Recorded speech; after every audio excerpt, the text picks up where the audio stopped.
Lalu ternyata kan ada bekasnya tuh, ampas kopinya tuh. Nah, itu nanti dilihat, kalau bentuknya bunga, wah ini duit berarti. Kalau bentuknya tanduk, itu berarti buruk. Dan itu bukan tatanan orang-orang jahiliyah. Maksudnya orang-orang Arab yang mereka tuduh jahiliyah. Sebenarnya mereka lebih jahiliyah sebelum orang Arab.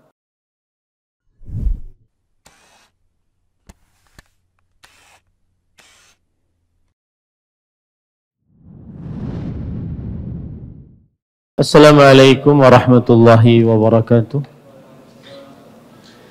Bismillahirrahmanirrahim. Innal hamdalillah nahmaduhu wa nasta'inuhu wa nastaghfiruh. Wa na'udzu billahi min shururi anfusina wa sayyiati a'malina. Man yahdihillahu fala mudilla lahu wa man yudlil fala hadiya lahu.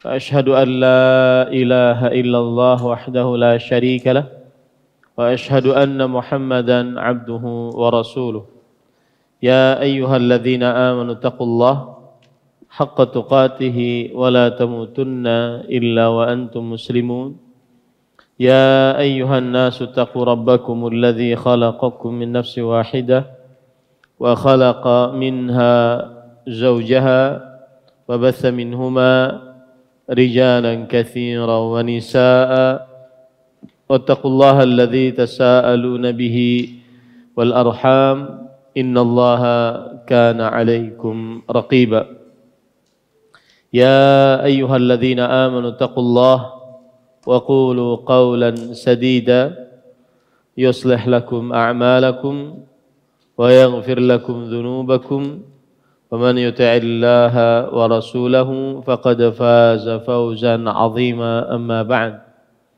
فإن أصدق الحديث كتاب الله وأحسن الهدي هدي محمد صلى الله عليه وعلى آله وسلم وشر الأمور محدثاتها وكل محدثة بدعة وكل بدعة ضلالة وكل ضلالة في النار.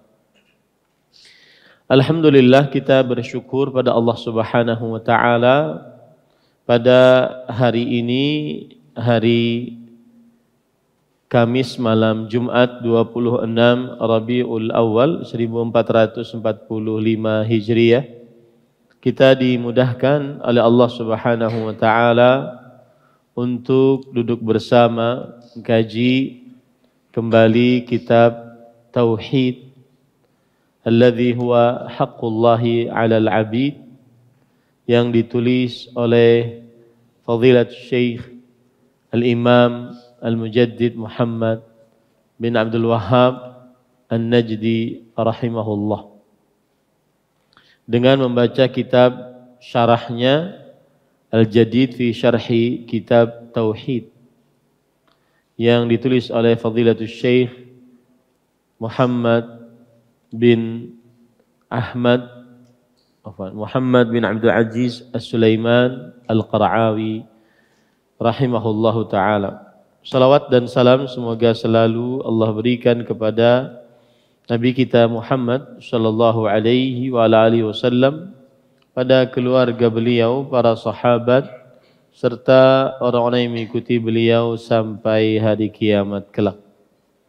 Dengan nama-nama Allah yang husna dan sifat-sifatnya yang ulia, kita berdoa, Allahumma inna nas'aluka ilman nafi'an wa rizqan tayyiban wa amalan mutaqabbala, Allahumma amin. Ahibati fillah, afanillah wa iyakum, jamaah Masjid Utsman bin Affan yang saya cintai karena Allah. Semoga Allah Subhanahu wa taala selalu memberikan afiat kepada kita di dunia dan di akhirat. Masih kita di dalam al-bab al-thalith, babu man haqqaqa tauhida dakhala al-jannata bighairi hisabin wala azab. Bab ketiga, barang siapa yang mengamalkan tauhid dengan semurni-murninya pasti masuk surga tanpa hisab. Taib. Kita masuk kepada dalil yang ketiga yang dibawakan oleh penulis di dalam bab ini saya bacakan bahasa Arabnya, nanti baru dibaca terjemahannya.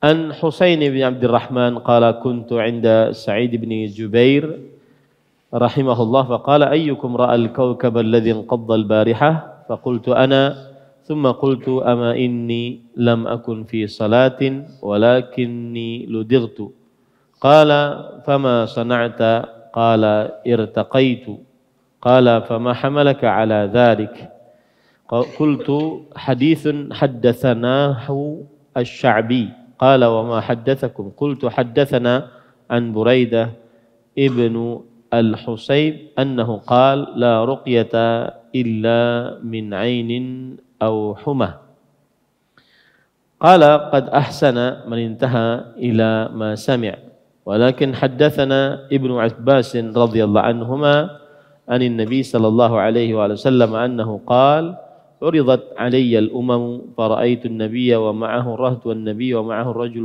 والرجلان والنبي وليس معه أحد إذ رفع لي سواد عظيم فظننت أنهم أمتي فقيل لي هذا موسى وقومه فنظرت فإذا سواد عظيم فقيل لي هذه أمتك ومعهم 70,000 يدخلون الجنة بغير حساب ولا عذاب ثم نهض فدخل منزله فخاض الناس في أولئك فقال بعضهم فلعلهم الذين صحبوا رسول الله صلى الله عليه وعلى آله وسلم وقال بعضهم فلعلهم الذين ولدوا في الإسلام فلم يشركوا بالله شيئا وذكروا أشياء فخرج عليهم رسول الله صلى الله عليه وسلم فأخبروه فقال هم الذين لا يسترقون ولا يكتوون ولا يتطيرون وعلى ربهم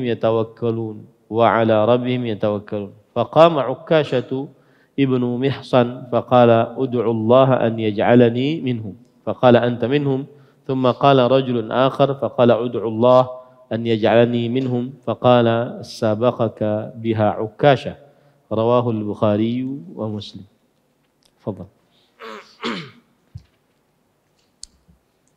Husain bin Abdurrahman menuturkan, suatu ketika aku berada di sisi Sa'id bin Jubair. Lalu ia bertanya, siapakah di antara kalian melihat bintang yang jatuh semalam? Aku pun menjawab, aku.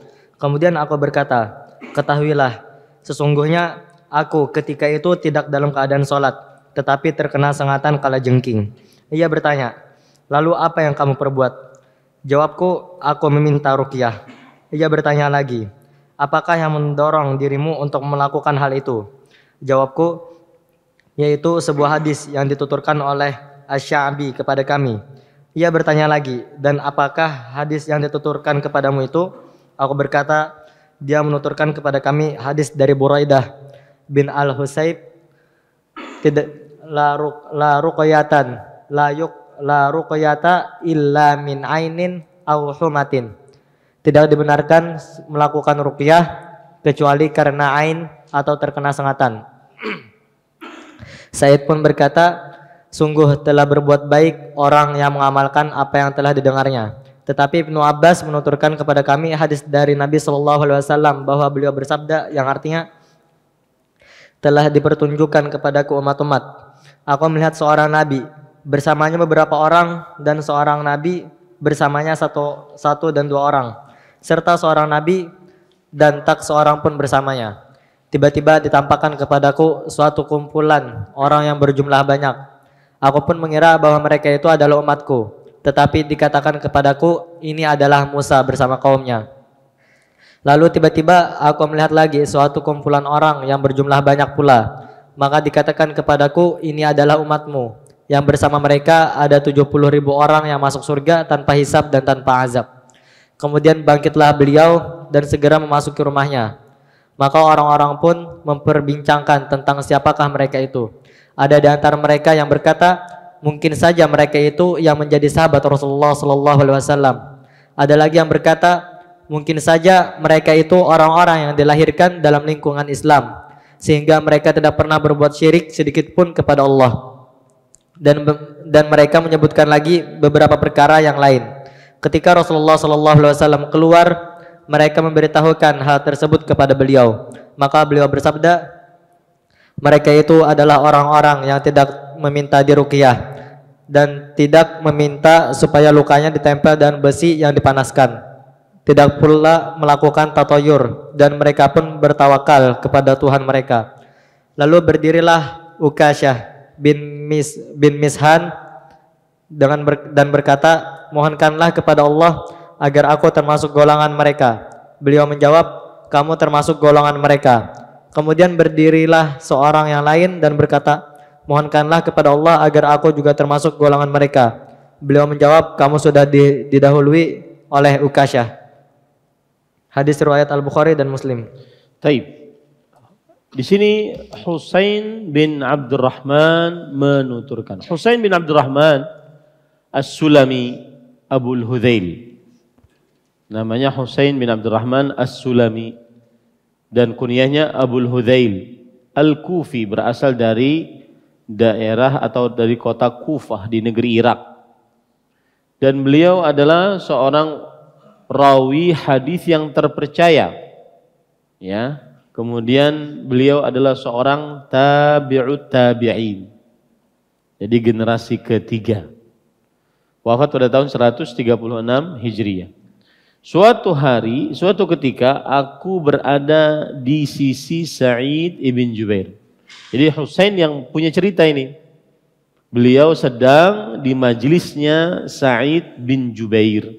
Sa'id bin Jubair adalah seorang tabi'i yang bertemu dengan sahabat Rasul sallallahu alaihi wasallam. Al-Imam Al-Faqih Sa'id ibn Jubair rahimahullah, ahli fikih, bahkan termasuk ahli fikih yang 7 di kota Madinah. Ya, ahli fikih beliau. Dan beliau ini terbunuh di tangan Al-Hajjaj ibn Yusuf Al-Thaqafi, seorang pemimpin kaum muslimin pada waktu itu yang suka meneteskan darah kaum muslimin. Wafat pada tahun 95 Hijriah. Suatu ketika aku berada di sisi Sa'id bin Jubair. Lalu ia bertanya, siapakah di antara kalian melihat bintang yang jatuh semalam? Maksud bintang yang jatuh semalam maksudnya adalah entah itu bintang yang jatuh atau meteor, ya, pada waktu malam hari. Ini mengungkap bahwa siapa yang bangun malam tadi malam, itu maksudnya. Ya. Kemudian di sini disebutkan, aku pun menjawab aku, yaitu Husain bin Abdurrahman. Husain bin Abdurrahman menjawab, aku, saya bangun tadi malam. Kemudian aku berkata, ketahuilah sesungguhnya aku ketika itu tidak dalam keadaan sholat. Tidak dalam keadaan sholat, tetapi terkena sengatan kalajengking. Ini ada faedah berkata yang jujur dengan keadaan. Orang mengira melihat bintang jatuh di malam hari berarti sedang sholat malam. Maka beliau jujur bahwa aku waktu itu bangun bukan karena bangun malam, sedang sholat malam, akan tetapi karena terkena sengatan kalajengking. Ia bertanya, lalu apa yang kamu perbuat? Yaitu Sa'id bin Jubair rahimahullah bertanya, lalu kalau sudah terkena kesengatan kalajengking, apa yang kamu perbuat? Jawabku, aku meminta diruqyah. Ruqyah adalah penyembuhan dengan pembacaan ayat-ayat Al-Quran atau doa-doa dari hadis-hadis Rasul sallallahu alaihi wasallam yang sahih. Itu arti ruqyah. Aku meminta ruqyah. Ia bertanya lagi, apakah yang mendorong dirimu untuk melakukan hal itu? Maksudnya, kenapa engkau diruqyah? Apa dalilmu kalau bahasa kita sekarang? Terkena sengatan kalajengking, lalu kamu ruqyah, apa dalilmu? Nah, ini menunjukkan bahwa para salafus saleh, mereka tidak lepas dari dalil. Mereka tidak lepas dari dalil. Senantiasa bertanya tentang dalil atas perbuatannya. Dan usahakan seperti itu kita di dalam kehidupan kita sehari-hari, baik dalam perkara ibadah, akidah, muamalah, adab dan akhlak, menyelesaikan urusan antara suami istri, antara orang tua anak, antara sesama kawan. Usahakan di atas ilmu, di atas dalil. Niscaya insyaallah berkah. Niscaya insyaallah berkah. Maka jawabku yaitu sebuah hadis yang dituturkan oleh Asy-Sya'bi kepada kami. Asy-Sya'bi beliau adalah Amir bin Syarahil Al-Hamadani.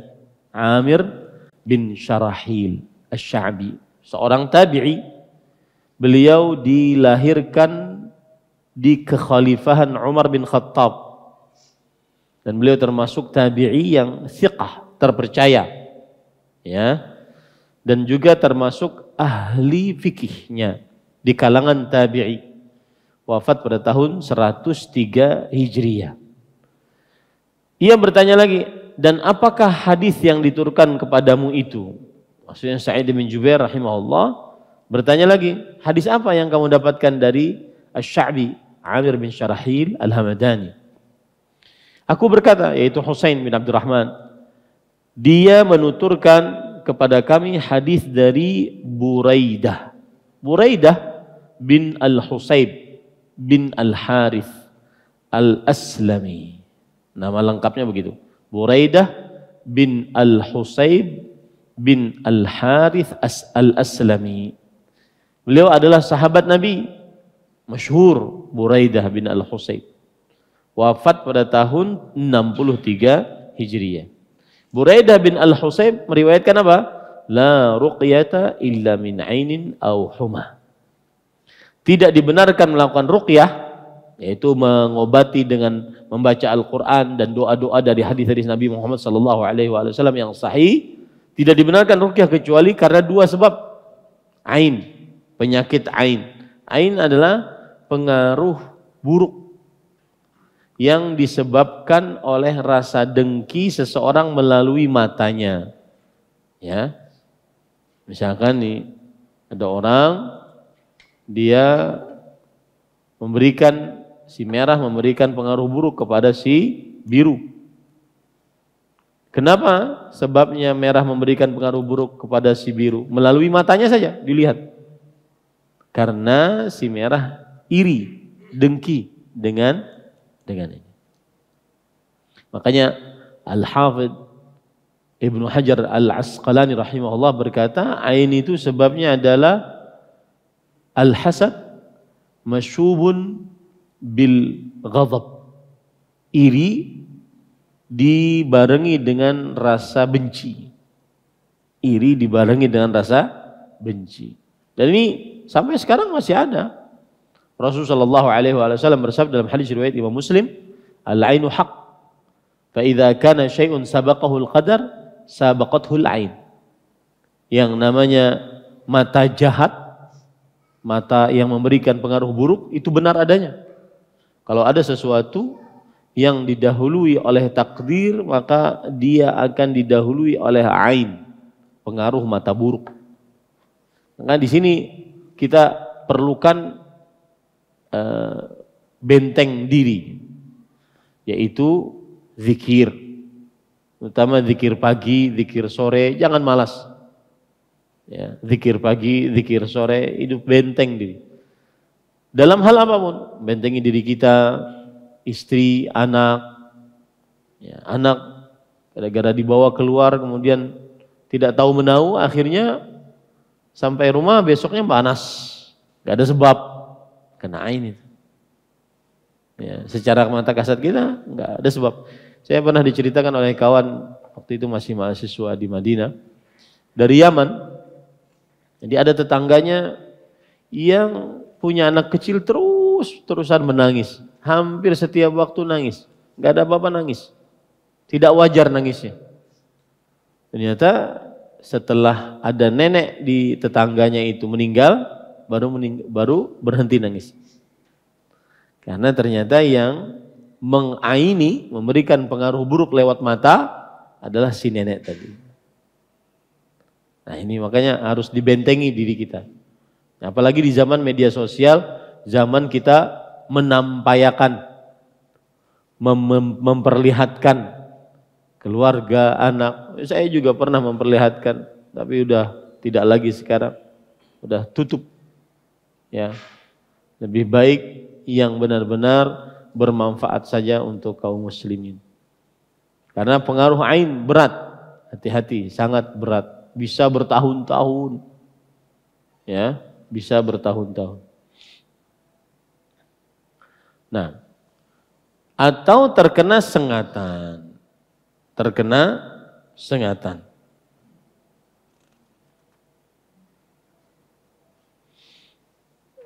Para ikhwan yang dirahmati oleh Allah Subhanahu wa taala, di sini disebutkan tidak dibenarkan melakukan ruqyah kecuali karena ain atau terkena sengatan. Maka Sa'id pun berkata, sesungguhnya telah berbuat baik orang yang mengamalkan apa yang ia telah dengar. Maksudnya begini, Husain bin Abdurrahman, engkau mendengar hadis dari Asy-Sya'bi, Sya'bi meriwayatkan dari Buraidah, Buraidah meriwayatkan dari Rasulullah SAW, tidak ada ruqyah kecuali dari karena ain atau karena humah, terkena sengatan kalajengking yang menyebabkan panas badan. Lalu engkau kerjakan hadis tersebut. Makanya Sa'id mengatakan, sungguh telah berbuat baik orang yang mengamalkan apa yang ia telah dengarkan. Itu maksudnya. Tetapi Ibnu Abbas radhiyallahu anhuma menuturkan kepada kami hadis dari Nabi Muhammad SAW. Beliau bersabda. Sebelum saya lanjutkan, yang jadi permasalahan oleh Sa'id ibnu Jubair adalah ketika minta diruqyah. Nah ini jadi masalah. Ketika minta diruqyah. Karena terkena sengatan kalajengking. Minta diruqyahnya ini jadi masalah. Makanya beliau mengatakan, Sa'id pun berkata, Abdullah bin Abbas menuturkan kepada kami hadis dari Nabi Muhammad SAW. Beliau bersabda, telah dipertunjukkan kepadaku umat-umat. Umat-umat di sini maksudnya adalah lebih dari 10. Ya, tadi kan hadisnya berbunyi, dipertunjukkan kepadaku umat-umat. Banyak maksudnya ya. Aku melihat seorang nabi bersamanya beberapa orang. Beberapa orang ini maksudnya adalah kurang dari 10. Beberapa orang kurang dari 10. Jadi ada seorang nabi, pengikutnya tidak sampai 10. Subhanallah. Ya. Dan seorang nabi bersamanya 1 atau 2 orang. Berarti pengikutnya cuma 1 orang atau 2 orang. Serta seorang nabi dan tidak seorang pun bersamanya. Ada nabi yang tidak mempunyai pengikut. Subhanallah. Nah ini bagi para ikhwah, para santri terutama, kalau antum ditakdirkan oleh Allah berdakwah, bersabarlah. Ikhlaskan niat, bukan mencari jamaah, banyaknya jamaah, dan itu sangat mempengaruhi memang. Sangat mempengaruhi. Tetapi fokuslah kepada niat mengajarkan kebenaran ilmu agama kepada kaum muslimin. Nabi bayangkan tidak punya pengikut. Nabi bayangkan pengikutnya cuma 1 atau 2. Nabi bayangkan pengikutnya tidak lebih daripada 10.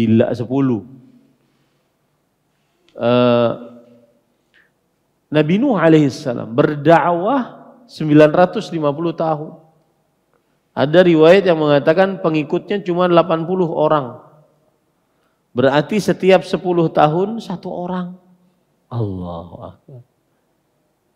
Dan ini menunjukkan bahwa banyak bukan ukuran kebenaran.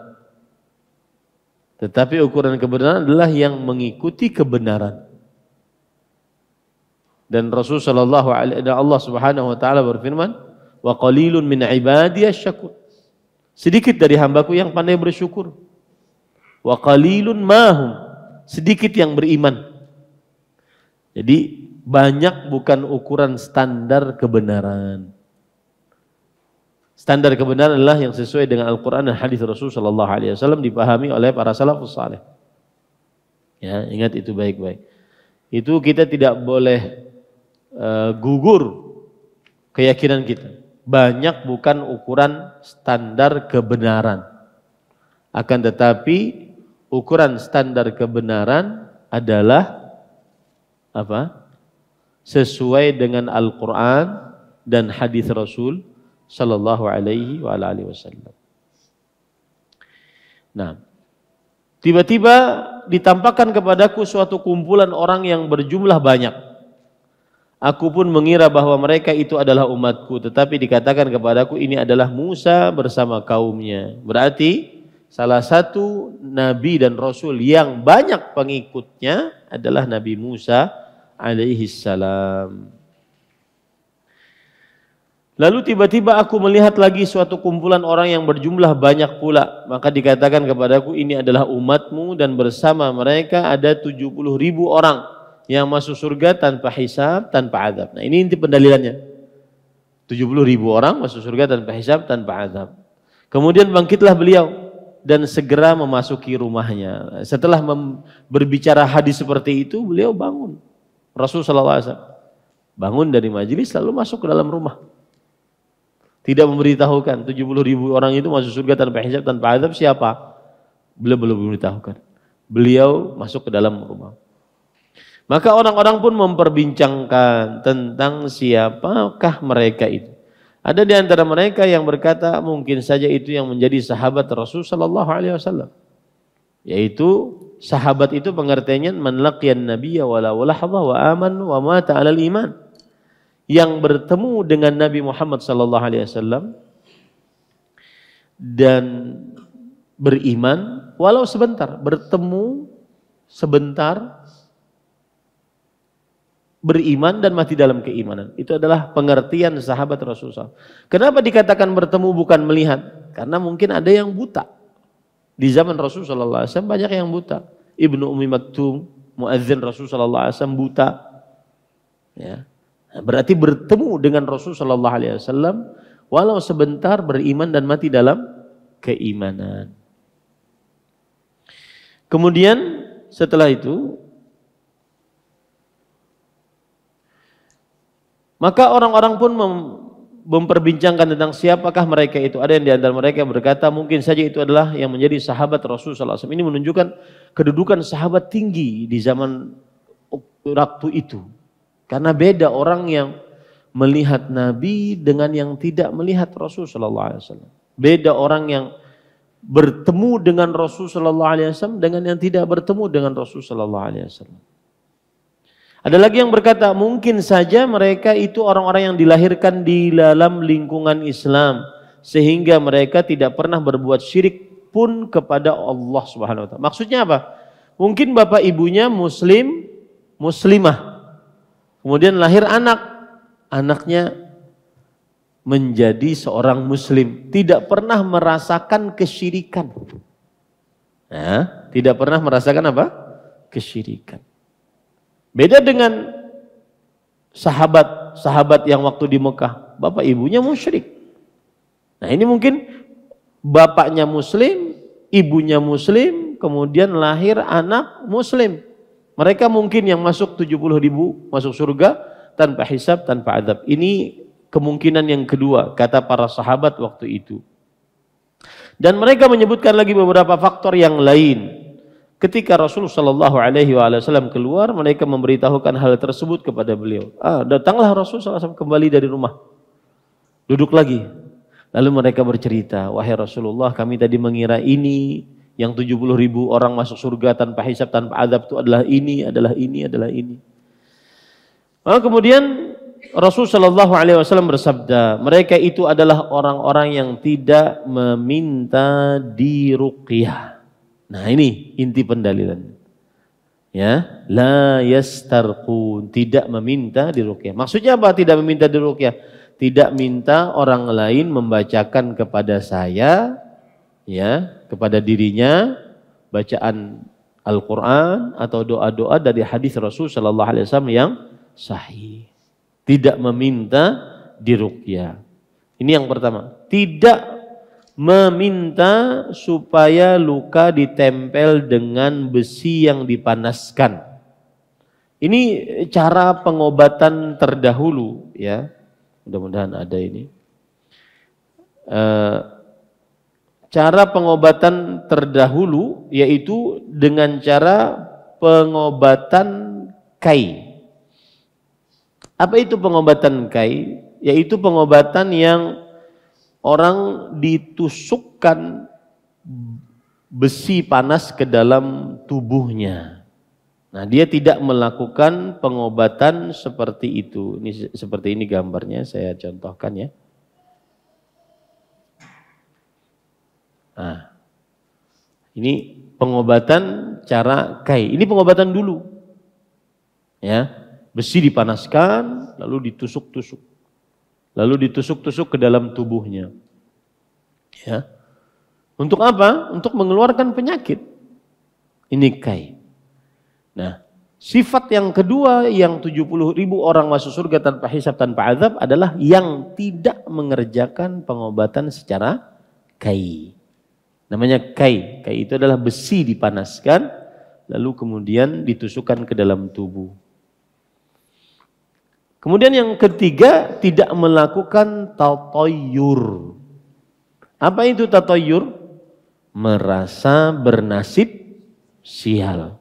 Ini di buku kita disebutkan merasa pesimis, merasa bernasib sial, merasa nasib buruk karena melihat binatang atau burung atau apa saja.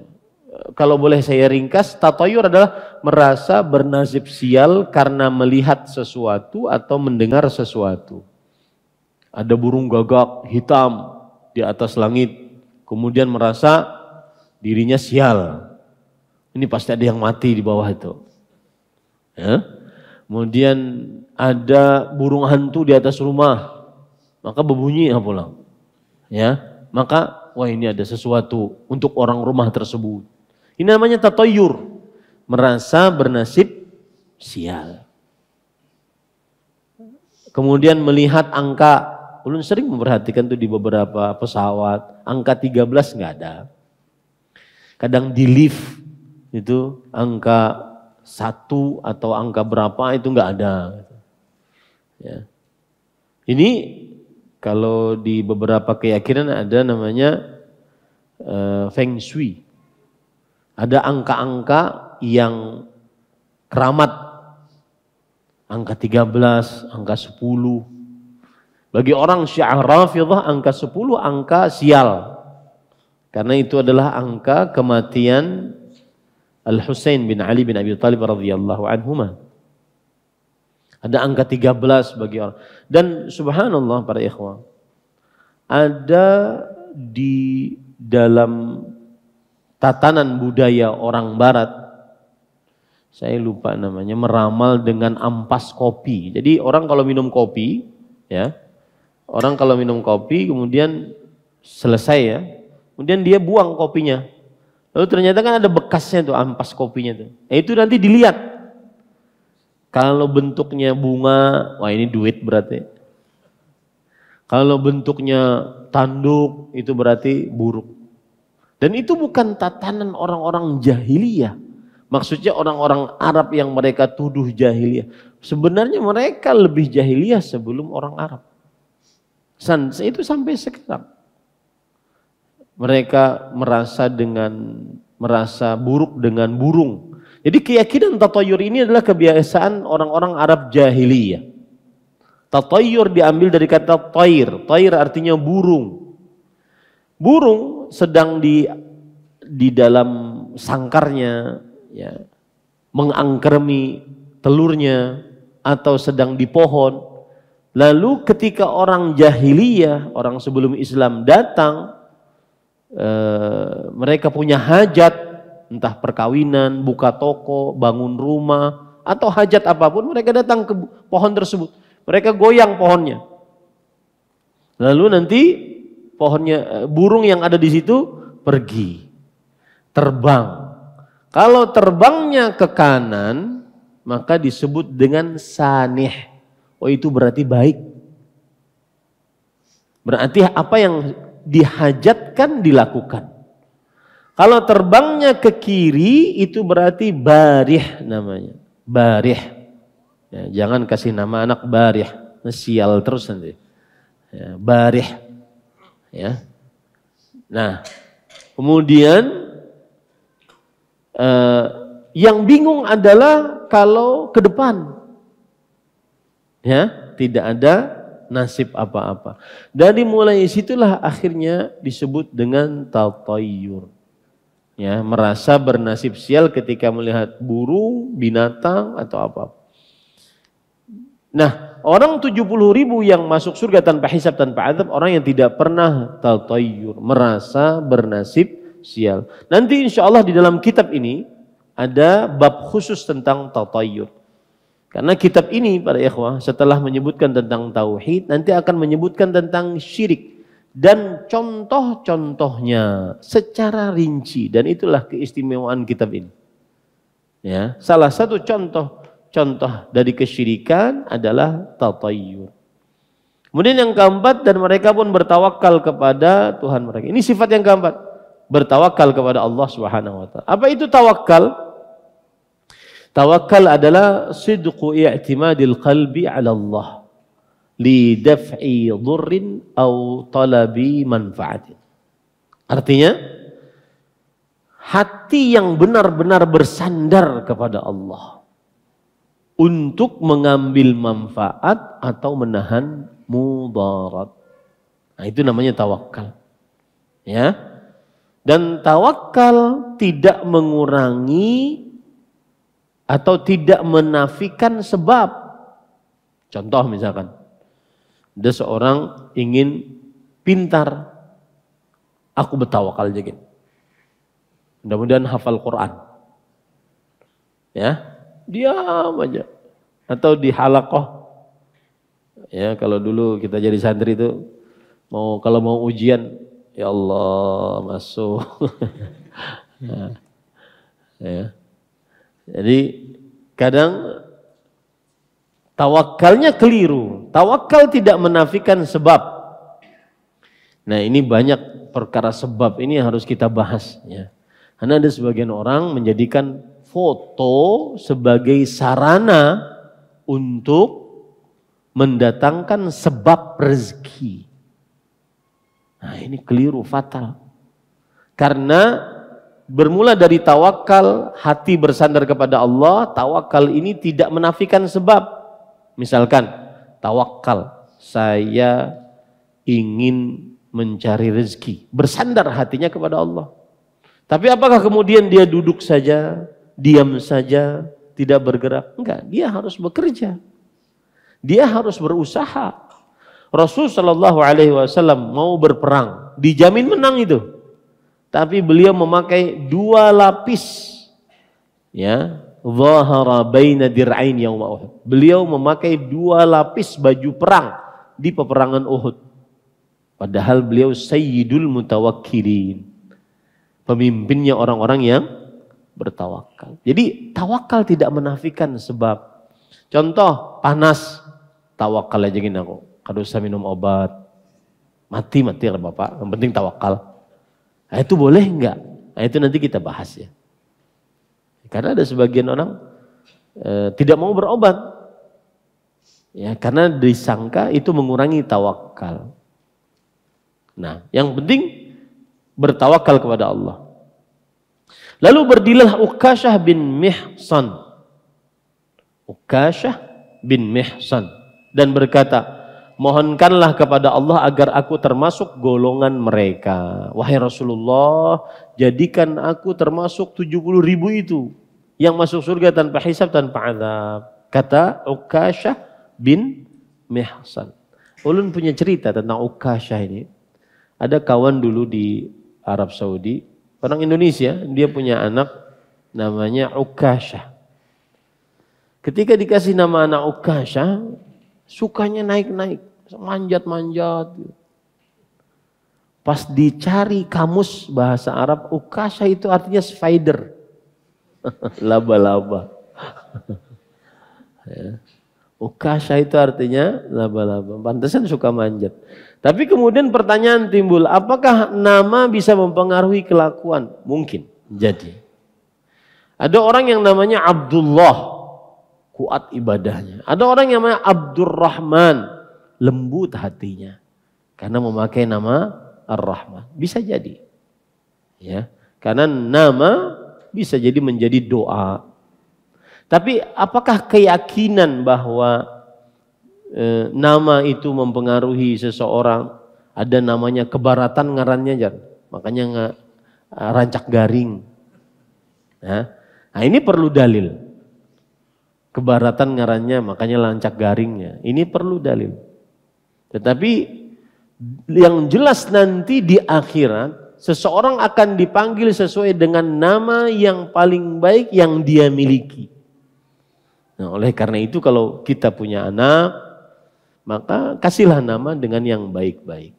Kalau Anda punya santri, namanya Rasib. Rasib itu artinya apa? Kada naik tarus. Kada naik tarus, Rasib. Maka sepertinya beliau merasakan itu. Susah ngafal. Akhirnya tahun ini baru masuk, tahun kedua berarti. Ganti namanya, Mubarak. Dan ternyata alhamdulillah mudah menghafal sekarang. Ya. Tapi tidak semua harus diganti nama. Bahkan yang baru masuk Islam pun tidak mesti harus ganti nama. Kalau seandainya tidak berkonotasi negatif. Ada orang di zaman Rasulullah SAW namanya Mur, pahit. Diganti oleh Rasulullah SAW. Ada orang namanya Al-As, ahli maksiat. Diganti oleh Rasulullah SAW namanya. Dan seterusnya. Yang jelas Ukasha bin Mihsan berdoa, minta kepada Rasulullah SAW. Ini menunjukkan bahwa minta didoakan oleh orang saleh yang masih hidup, hadir dan sanggup berdoa boleh. Tapi kalau seandainya minta didoakan kepada orang soleh yang katanya hidup tapi gaib, bolehlah. Apa contohnya? Katanya hidup tapi apa ngaranya? Gaib. Siapa contohnya? Nabi? Nabi? Bukan Haidir. Haidir itu teman TK saya. Khadir namanya. Ya, Nabi Khadir yang benar, bukan Haidir. Khadir. Hidup, dikatakan hidup. Tetapi tidak ada, gaib dia. Maka itu tidak boleh diminta. Nah, Ukasha bin Mihsan minta kepada Rasulullah SAW saat beliau masih hidup. Ya Rasulullah, ud'ullah an yaj'alana minhum. Wahai Rasulullah, jadikan aku termasuk golongan mereka. Yaitu 70.000 orang masuk surga tanpa hisab, tanpa azab. Beliau menjawab, kamu termasuk golongan mereka. Pelajarannya dari untuk kita semua, terutama anak-anak muda ini. Bercita-citalah masuk surga. Orang sesukses apapun di dunia, jika tidak masuk surga, pasti sengsara. Sesukses apapun di dunia, setenar apapun, ya, setenar apapun. Apalagi di zaman sekarang, tenar tuh nggak enak. Wallahi nggak enak.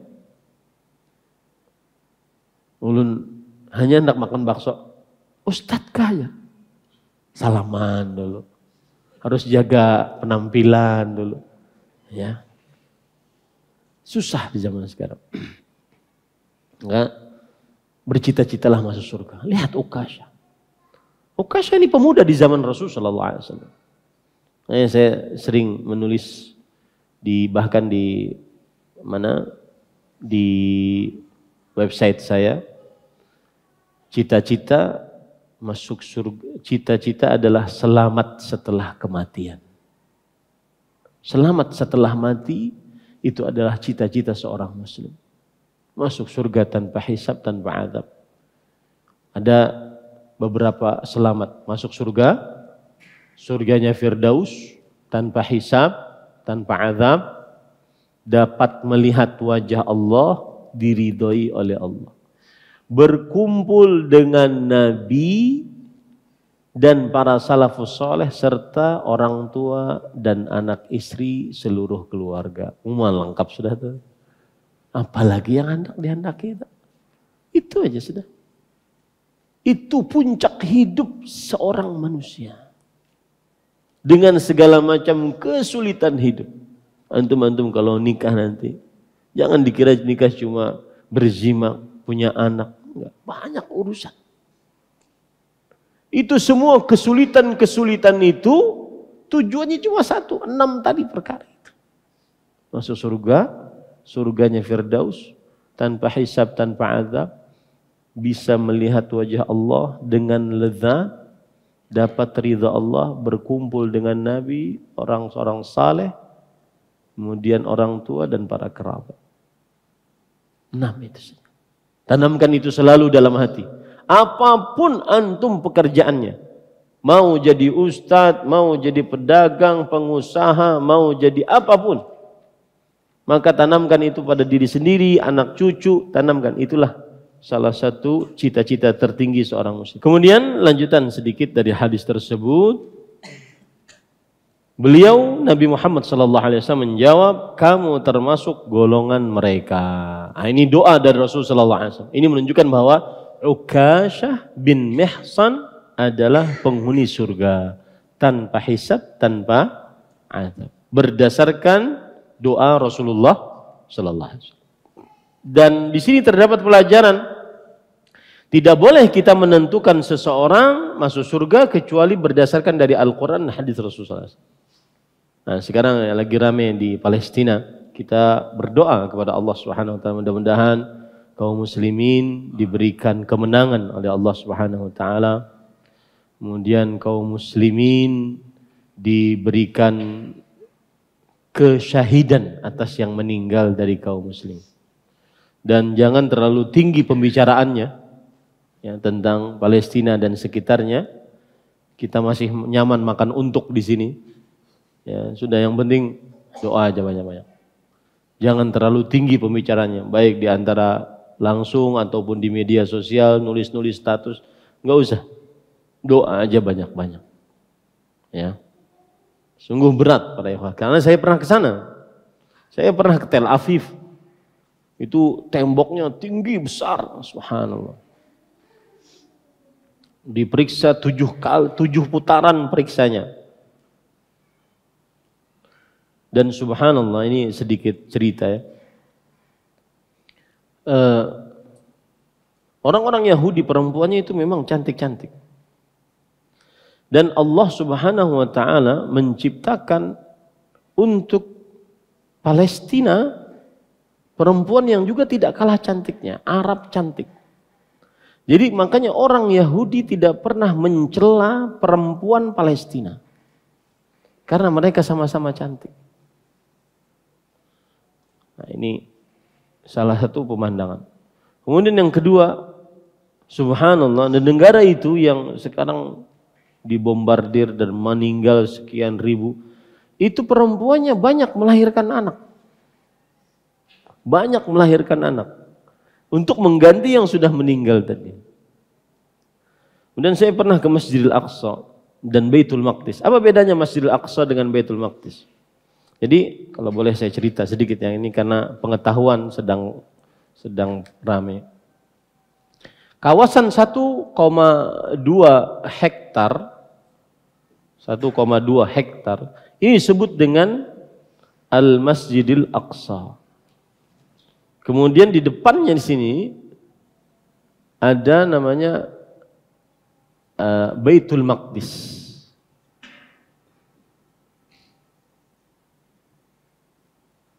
Nah, itu bedanya. Ini Masjidil Aqsa nih, yang luas. Ya. Kemudian di depannya itu yang kubahnya buruk. Ya, itu namanya Baitul Maqdis. Adapun di sini yang ada masjid kemudian kubahnya kuning, maka itu bukan bukan Baitul Maqdis sebenarnya. Ya. Itu di dalamnya ada batu yang diriwayatkan bahwa Nabi Muhammad sallallahu alaihi wasallam ketika beliau bermi'raj dari Masjidil Aqsa ke Sidratul Muntaha, ke langit yang ketujuh, di atas batu tersebut yang kemudian diberikan kubah kuning. Tapi sebenarnya Baitul Maqdis yang kecil di depan. Ya. Dan ada riwayat bahwa kapan Baitul Maqdis itu megah, mewah, maka dibangkitkanlah kiamat.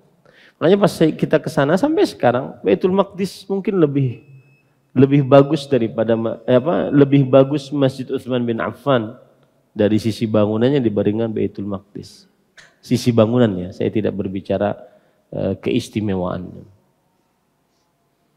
Jadi ini pengetahuan harus kita ketahui karena di sana ada kiblat pertama kaum muslimin, yaitu Baitul Maqdis. Nabi Muhammad SAW 16 bulan sholat menghadap Baitul Maqdis. Sampai di kota Madinah beliau sholat menghadap Baitul Maqdis. Baru setelah itu pindah ke Ka'bah Musyarrafah. Nah, kita berdoa kepada Allah dengan nama-nama Allah yang husna, sifat-sifatnya yang ulia, agar kaum muslimin diberikan kemenangan atas kaum Yahudi, saudara-saudaranya kera dan babi, dan yang mati dari mereka diberikan kesyahidan oleh Allah Subhanahu wa taala. Dan saya pesan, tidak usah terlalu banyak tulisan, komentar, yang paling utama doa. Ya. Kalau seandainya komentar nanti khawatir malah banyak dosanya. Apalagi sampai menyalahkan kenapa negara ini kada maju, kenapa negara ini, sudah diam aja. Ya. Lebih baik diam saja, lebih baik berdoa. Pian di sini makan sate nyaman, makan soto Banjar nyaman, makan untuk nyaman. Coba bayangkan antum ada bom, kita lagi pengajian bom. Gimana ceritanya itu? Subhanallah. Maka bersyukur atas nikmat aman. Ya, bersyukur atas nikmat aman. Nah, kemudian para ikhwan yang dirahmati oleh Allah, berdirilah seorang yang lain dan berkata, mohonkanlah kepada Allah agar aku juga termasuk golongan mereka. Jadi orang kedua bangun, minta sama didoakan seperti didoakannya Uqasyah bin Mihsan. Lalu Nabi Muhammad SAW menjawab, kamu sudah didahului Uqasyah. Apa maksudnya? Kamu sudah didahului Uqasyah. Artinya beliau, ada beberapa riwayat di sini, seakan-akan Nabi Muhammad SAW tidak ingin mendoakan orang Hindu agar tidak dijadikan bermudah-mudah. Orang meminta surga dengan mudahnya. Itu satu. Yang kedua, Rasulullah SAW diberitahu oleh Allah memang Uqasyah yang pantas untuk mendapatkannya. Ya, wallahu a'lam. Bagaimana antum bayangkan? Antum, wahai fulan, ya, dijamin masuk surga. Apakah petantang-petenteng? Ore surga. Tanpa hisab lagi, tanpa azab. Ternyata tidak. Para sahabat malah tambah takut. Semakin dijamin, semakin takut. Semakin ahli ibadah kepada Allah Subhanahu wa ta'ala. Nah, baik, pelajaran yang kita bisa ambil dari hadis ini, yang pertama adalah di dalam kitab Al-Jadid fi Syarh Kitab Tauhid, ibti'adus salaf 'anir riya wa asbabih. Orang-orang terdahulu dari para sahabat, para tabi'in, para tabi'ut tabi'in menjauhi riya dan sebab-sebabnya. Nah, coba ada yang bisa menjawab, dari mana faedah ini dari cerita Husain bin Abdurrahman tadi? Riyanya dari mana? Ada yang bisa jawab? Ayyuhat talabah. Bapak. Hadis dari Buraidah bin Al-Husayb tentang ain. Enggak. Mas Diva. Saya bangun tapi bukan karena sedang sholat. Menjauhi riya dan sebab-sebabnya. Riya ini penyakit. Penyakit bukan ahli maksiat, penyakitnya ahli ibadah, ahli sholat, ahli sedekah, ahli zakat, ahli haji, ahli umroh, ahli jihad, ahli baca Quran, ahli penghafal Quran. Ya, karena nggak mungkin orang maksiat riya. Gimana orang maksiat riya? Apa pengertian riya? Riya itu adalah an yudhiral insanu amalahu amaman nas au yuhassinahu indahum liyamdahuhu. Seseorang memperlihatkan amal ibadahnya di hadapan manusia atau memperbagus amal ibadahnya di hadapan manusia agar dipuji oleh manusia. Ya, agar dipuji oleh manusia. Sebagian orang salah menempatkan istilah riya. Misalkan punya motor besar, punya mobil besar, kemudian pamer. Jangan riya ikam. Bukan riya itu. Tetapi apa? Itu ujub namanya. Ya, ujub itu adalah merasa memiliki sesuatu yang tidak dimiliki oleh orang lain. Flexing, pamer. Itu namanya ujub, bukan riya. Riya itu memperlihatkan ibadah. Nah, Husain bin Abdurrahman mengatakan, aku bangun, aku melihat bintang jatuh tadi malam. Bangun berarti biasanya bintang jatuh itu di sepertiga malam terakhir. Bangun, tapi aku sedang tidak sholat. Beliau jujur, memang sedang tidak sholat. Tetapi bangunnya kenapa? Karena tersengat kalajengking. Ya, dan susah Pak, jujur. Apalagi publik figur, Ustadz misalnya. Ustadz, pian Senin puasa kan? Padahal kan ada puasa Senin. Susah. Riya itu pokoknya memperlihatkan amalan. Tapi bukan berarti amalan yang harus terlihat ditutupi. Contoh, kenapa pian kada sholat berjamaah takutan riya aku? Apa kesannya? Gak bisa, karena sholat berjamaah dan sholat Jumat harus kelihatan. Ya, nah itu dia. Maka pada saat itu seseorang mengerjakan ibadah meskipun terlihat karena memang harus dilihatkan. Ya, misalkan nih calon-calon imam, kenapa nggak mau jadi imam setelah keluar dari Ma'hadun Nurain? Takutan riya saya. Salah itu. Ya, kenapa? Karena memang imam harus terlihat. Imam harus apa? Terlihat.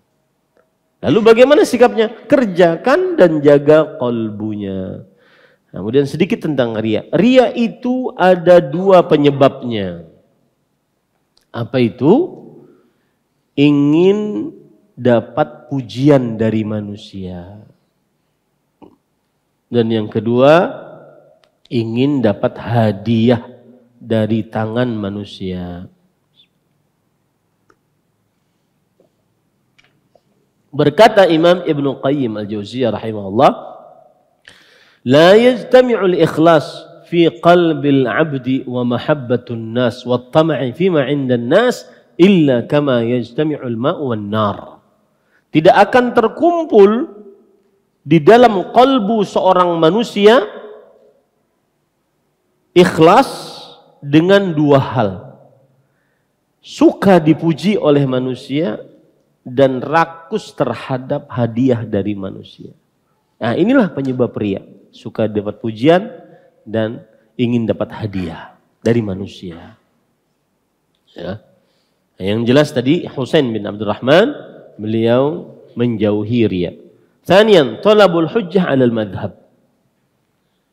Faedah yang kita bisa ambil dari hadis panjang tadi adalah meminta dalil.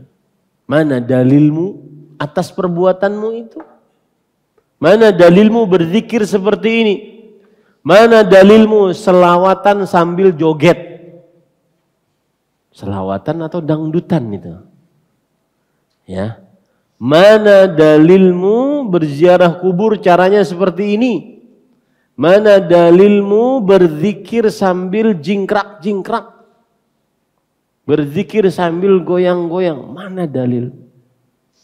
Selalu tanyakan dalil. 3. Jawazur ruqyah minal aini wal humah. Wal ruqyah masyru'ah hiya ma kanatil minal Qur'an wal ad'iyah masyru'ah wa bilisanin Arabi. Boleh meruqyah dari penyakit ain, mata jahat, ya, dan penyakit panas karena sengatan kalajengking. Ini menunjukkan apa para ikhwah? Ruqyah itu bisa digunakan untuk penyakit dalam dan lahir dan batin. Contoh, ada orang tidak bisa fokus, selalu was-was, khawatir, itu penyakit kolbu itu. Apa namanya? Disorder itu. Ada istilah penyakit selalu was-was. Aku hendak kayak umpat kajian di Masjid Utsman bin Affan malam Jumat. Tapi kamu tahu kalau malam Jumat itu apa? Wah, bingung. Ya. Takutan. Ya. Ada istilah disorder apa itu? Saya lupa istilahnya. Nah, jadi orang dipenuhi dengan rasa takut. Nah, ini obat cuma satu, ruqyah aja. Baca Al-Fatihah, Al-Baqarah dari awal sampai akhir, 2 juz 4 lembar, ya, makan Al-Baqarahnya. Ya. Ulun pernah meruqyah orang kayak Al-Baqarah, 2 juz 4 lembar, dower rasa muntung. Makanya meruqyah itu letih, capek. Ya, harus punya kekuatan fisik orang meruqyah. Kemudian yang ketiga baca Al-Falaq, Al-Kafirun, Al-Ikhlas, Al-Falaq, An-Nas. Ulang-ulang. Niscaya insyaallah was-wasnya hilang.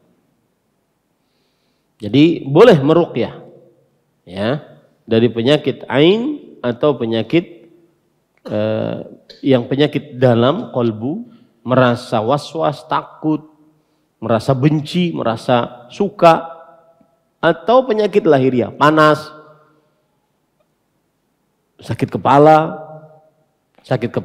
salah satu ruqyahnya baca bismillah 3 kali, jangan memegang kepalanya, bismillah, bismillah, bismillah. Kemudian membaca a'udzubillah wa qudratihi min syarri ma ajidu wa uhadz. A'udzubillah wa qudratihi min syarri ma ajidu wa uhadz. Sebanyak 7 kali. Itu hadis sahih. Kan sering ulun amalkan, walhamdulillah. Ya, alhamdulillah. Allah Subhanahu wa taala mengabulkan. Dan ruqyah yang sesuai dengan syariat adalah yang berasal dari Al-Quran. Al-Quran apapun. Misalkan nih, kalau pian ada orang meruqyah orang, ulun kan bisa saya meruqyah kecuali Al-Fatihah. Bolehkah yang lain? Apa? Yasin. Tapi huruf Yasin kayak itu aja. Yasin. Boleh. Tidak mengapa. Yasin wal Quran. Karena sidin hafalnya Yasinnya aja. Wal Quran Hakim dan seterusnya kada boleh, tidak mau. Asalkan dengan Al-Quran. Nah, cuma ada satu, belum pernah mendapati, ya kita diskusi lah, debat. Bahwa si fulan cocoknya surat Nabi Yusuf. Kenapa? Mohonnya bunga kayak Nabi Yusuf. Si fulan cocoknya Nabi Musa. Kenapa? Karena tegar seperti Nabi Musa. Maka dia baca surat Nabi Yusuf, dia baca surat yang ada ceritanya Nabi Musa. Nah, ini penentuan si fulan surat ini, ini belum ada dalilnya. Taib, ulun waktu itu bertakun. Si fulan suratnya yang cocok untuk dibaca oleh si fulan ini surat Al-Baqarah. Sapi. Ya, kenapa cocok sapi? Dari mana pian tahu bahwa sidin cocoknya sapi? Nah, ini belum ada ruqyah yang seperti meskipun dengan Al-Qur'an, penentuan itu harus dengan dalil. Wallahu a'lam. Baik. Cukup kiranya. Nanti insyaallah faedah-faedah selanjutnya kita lanjutkan. Wallahu a'lam. Ada yang ingin ditanyakan? Dipersilahkan.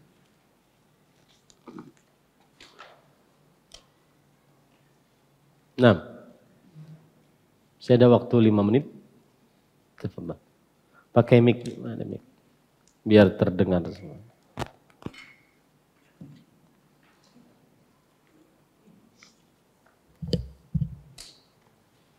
Assalamualaikum warahmatullahi wabarakatuh.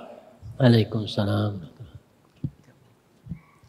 Apakah kalau nanti kita di surga, para nabi dan rasul berkumpul di satu tempat, ataukah perkumpulan di surga nanti sesuai dengan kaum-kaum mereka, ataukah sesuai dengan keimanan? Yang jelas mudah-mudahan kita masuk surga. Hendak bertemu Nabi Ibrahim nggak pinanya? Wallahu alam, saya belum tahu apakah kita akan berkumpul dengan para nabi atau tidak. Yang jelas, semoga kita bisa masuk surga dan bisa sampai kepada derajat para nabi alaihi wassalam. Tentunya ada cerita di zaman sahabat Rasul sallallahu alaihi wasallam bahwa mereka bertanya, wahai Rasulullah, ini saking cintanya mereka kepada Nabi Muhammad SAW. Wahai Rasulullah, kalau engkau masuk surga dan Allah akan menempatkanmu ke derajat yang tinggi, sedangkan aku tidak bisa masuk ke dalam surga bersama engkau. Beliau tidak bisa tidak melihat Rasulullah SAW, saking cintanya. Maka waktu itu Rasulullah SAW memberikan amalan. Amalannya, a'inni ala nafsika bikathratis sujud. Yang artinya, tolong aku untuk bisa menolong permintaanmu dengan banyak sholat. Jadi ini menunjukkan bahwa seseorang bisa bertemu dengan Rasulullah SAW. Tapi bagaimanapun kedudukan Nabi Muhammad SAW dan para Rasul berbeda dengan kedudukan manusia biasa. Wallahu a'lam. Makanya ulun katakan tadi, yang penting masuk surga. Ya, wallahu a'lam. Nah, ada lain? Silakan. Bismillahirrahmanirrahim. Tadi dikatakan para nabi nanti membawa umat.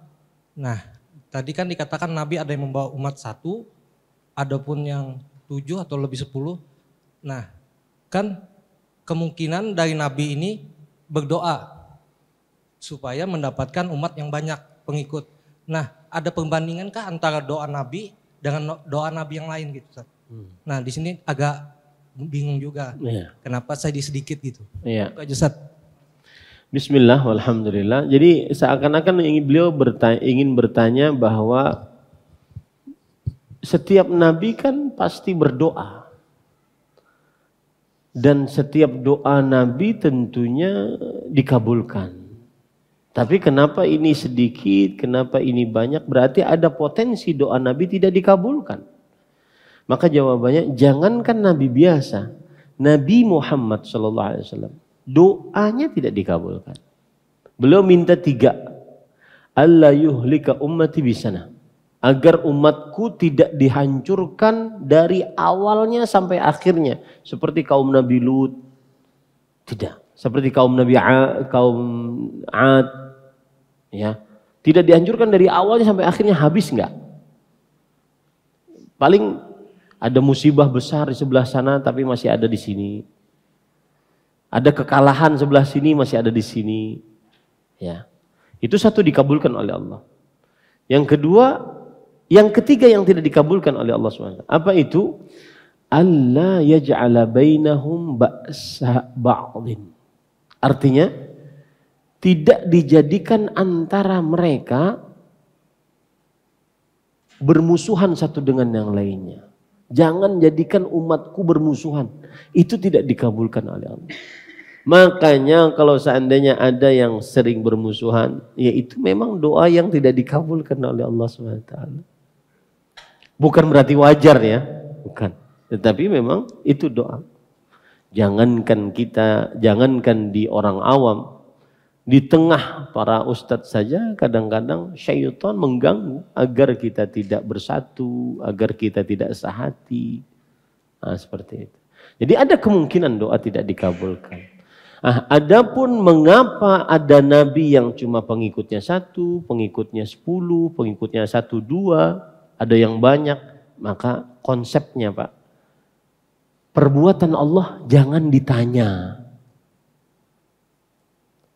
Ya, Allah berfirman dalam Al-Quran, la yus'alu amma yaf'alu wa hum yus'alu. Jangan ditanya apa yang Allah perbuat, tapi kalian akan ditanya atas perbuatan kalian.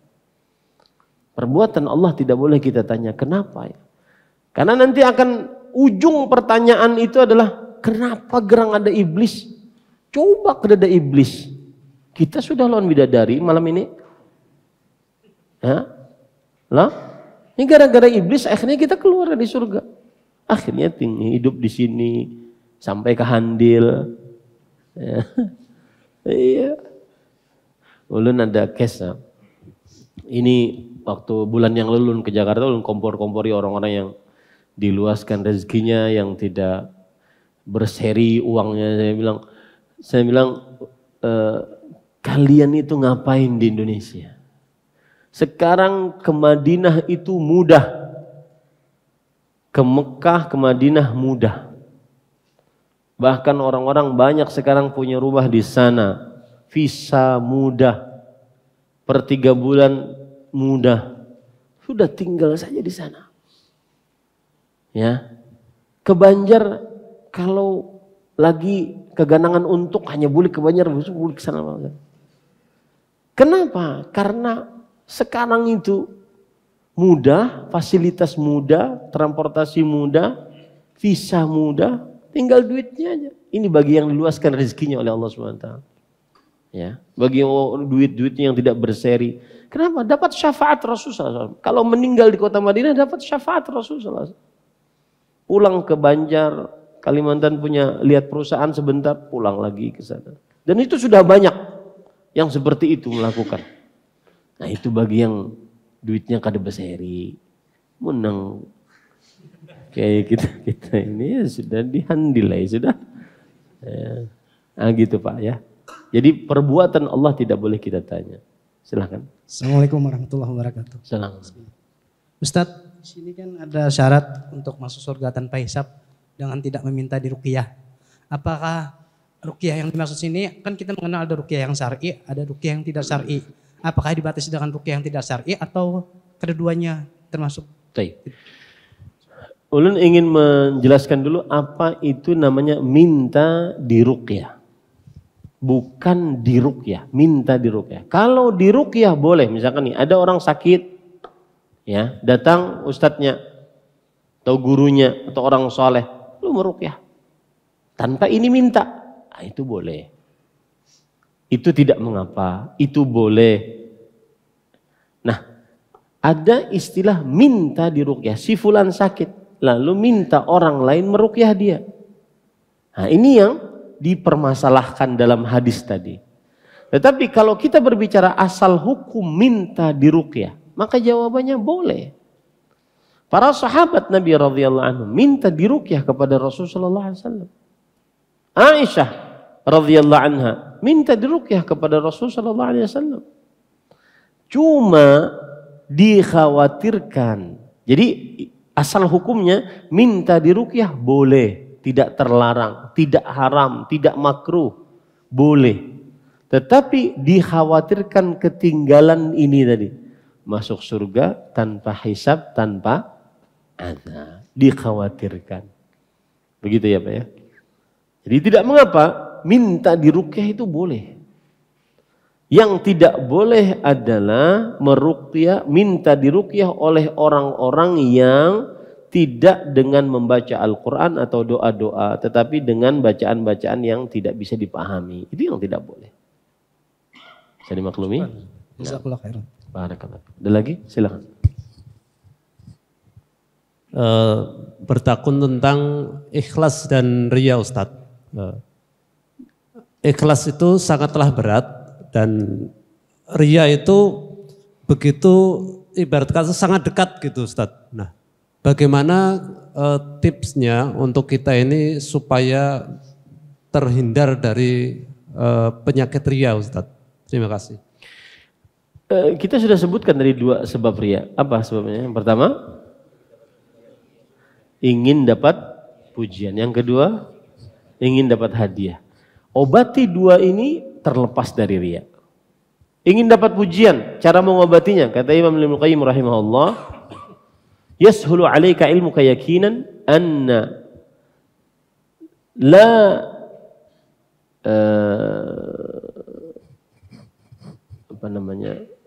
engkau akan mudah menghilangkan kecintaan untuk dipuji oleh manusia ketika kamu yakin bahwa pujian Allah yang absolut dan mutlak, sedangkan pujian manusia relatif. Ada ustadz ceramah nih, ada yang sebagian memuji, oh bagus. Ada sebagian memuji, sebagian mencela, oh kurang bagus. Pujian manusia relatif. Sedangkan pujian Allah mutlak dan absolut. Mutlak itu artinya benar-benar umum. Semua terpuji kalau Allah sudah memuji. Absolut pasti terpuji dunia akhirat. Langit dan bumi akan memujinya. Nah maka kalau begitu carilah pujian siapa? Allah.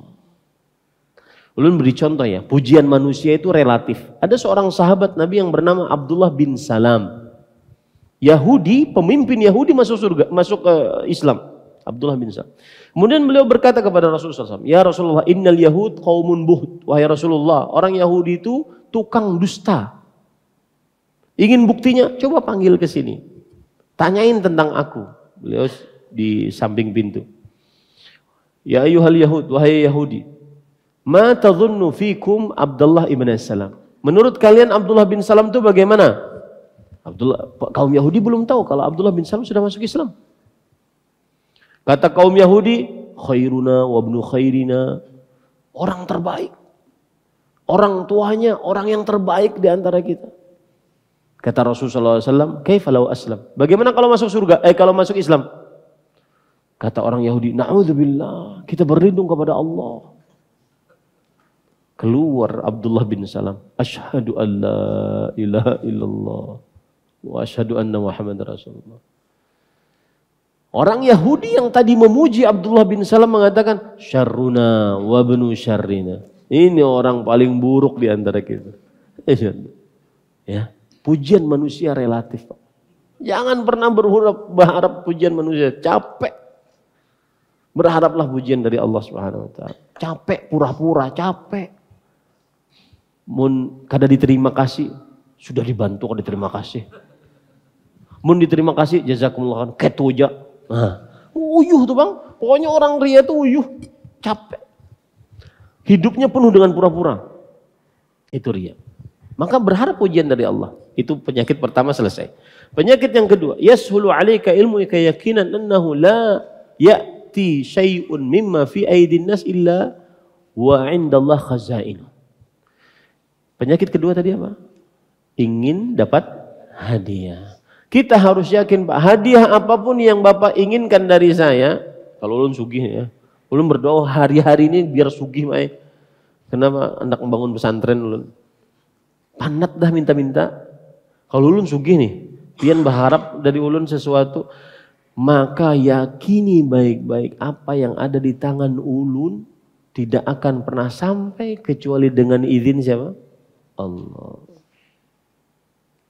Ya, nih anak-anak muda ingin nikah, pas lagi sholat, ikhlas karena Allah, duduk di higanya, bapak-bapak, bisi anak bebinian, langsung khusyuk luar biasa.